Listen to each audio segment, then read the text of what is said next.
বিশ্বের বৃহৎ স্টেডিয়াম নির্মাণে ইতিহাস করতে যাচ্ছে ভিয়েতনাম। 1,35,000 দর্শক ধারণ ক্ষমতায় টংডং স্টেডিয়ামের নির্মাণ কাজ শুরু হয়েছে। প্রকাশ করা হয়েছে এর দৃষ্টিনন্দন নকশাও। হ্যানয় সরকার গত ডিসেম্বরে প্রকল্পটি অনুমোদন দেয়। প্রায় 28 বিলিয়ন পাউন্ড ব্যয়ে বিশাল অলিম্পিক স্পোর্টস সিটি প্রকল্পের কেন্দ্রবিন্দু হবে এই স্টেডিয়াম। এখানে আয়োজন করা হবে আন্তর্জাতিক ক্রীড়া, সাংস্কৃতিক ও রাষ্ট্রীয় গুরুত্বপূর্ণ অনুষ্ঠান।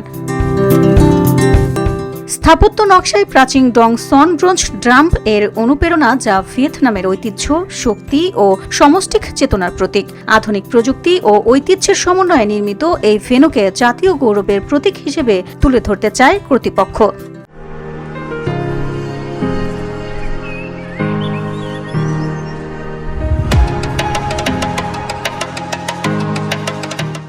বর্তমানে বিশ্বের সবচেয়ে বড় স্টেডিয়াম উত্তর কোরিয়ার রুরাড্রো স্টেডিয়াম, যার আসন সংখ্যা প্রায় 1,14,000। নির্মাণ শেষ হলে টংডং স্টেডিয়াম সেটিকেও ছাপিয়ে যাবে বলে দাবি করা হচ্ছে। এমনকি মরক্কোর নির্মাণাধীন হাসান দ্বিতীয় স্টেডিয়ামকেও পেছনে ফেলবে এটি।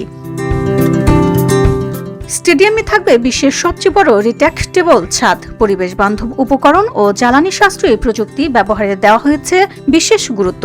লক্ষ্য ভবিষ্যতে বিশ্বকাপ ও অলিম্পিকের মতো বৈশ্বিক আসর আয়োজনের সক্ষমতা অর্জন। পরিকল্পনা অনুযায়ী স্টেডিয়ামটি 2028 সালের মধ্যে সম্পন্ন হবে, আর পুরোপুরি অলিম্পিক স্পোর্টস সিটির প্রকল্প শেষ করার লক্ষ্যমাত্রা 2035 সাল।